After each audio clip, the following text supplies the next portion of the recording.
তো এখন আমরা স্নান করে রেডি হয়ে গেছি। তো পারিকে এই ড্রেসটা পরিয়েছি, সাথে আমিও রেডি হয়ে গেছি। ওই যে অরিন্দম একটু টিভি দেখছে, আর খাওয়াটা অর্ডার করে দিয়েছে, বাস এখন আসবেই।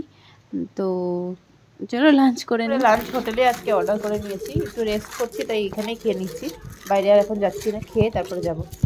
তো এখানে দিয়েছে বিরিয়ানি, চিকেন বিরিয়ানি, আর এখানে কি আছে, একটা ডাল খিচড়ি আর একটা মনে হয় রায়তা।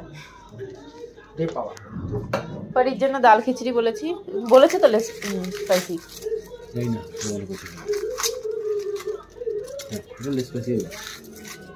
এইখানে রায়তা। তো এই যে আমাদের হোটেলের ভিউটা, নিচে সুইমিং পুলটা আছে।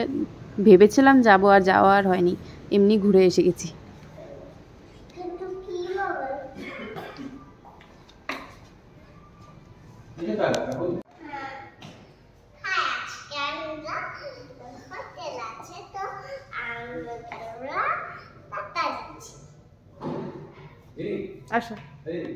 তো সর্বপ্রথম আমরা দেখতে গেছিলাম অরবিন্দ আশ্রম।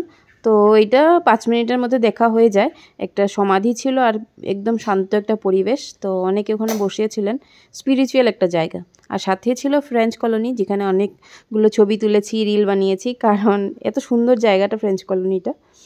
তো ওই তুলে তারপর আর কি গেছি ওই রক বিচের উদ্দেশ্যে। তো ওই রক বিচের এখানে দেখো একটা মহাত্মা গান্ধী স্ট্যাচু আছে। আর আমরা যখন আইটিনারি বানিয়েছিলাম অনেকগুলো স্ট্যাচুর কথা লেখা ছিল, গিয়ে দেখেছি সেরকম বড় কিছু না, ছোট ছোট স্ট্যাচুই ছিল। তোমরা যদি দেখতে ইচ্ছুক থাকো বা টাইম থাকে তোমরা দেখতে পারো, না হলে এত ইম্পর্টেন্ট কিছু একটা ছিল না। তো ওই পারি যাচ্ছে বিচের জন্য, ও তো ভেবেছে একদম বিচ মানে একদম স্নান করবে। তো এটা ছিল রক বিচ। তো এখানে শুধু বসে ওই একটু এনজয় করার, একটু বসে টাইম কাটানো, ওই রকম ছিল বিচটা আর কি। তো ভেবেছিল স্যান্ড দিয়ে খেলবে আর কি। তো সেটা নেক্সট দিন যাব। তো এখন ওই বসে আছি, এত সুন্দর একটা হাওয়া বইছিল না, কি বলবো, সমুদ্রের হাওয়া। আর এই স্রোতের আওয়াজটা তো কি বলবো। আমরা পৌঁছে গেছি সমুদ্র। দেখো এই সমুদ্রের পাশে বসে আছি। আজকে ওই রক বিচটাতে আছে, কি বিচটার নাম? Rock beach, rock beach. এখানে আর নামা যায় না, এখানে জাস্ট এমনি পাশে হাঁটাহাঁটি করা যায়। কাল যাব বিচে স্নান করতে।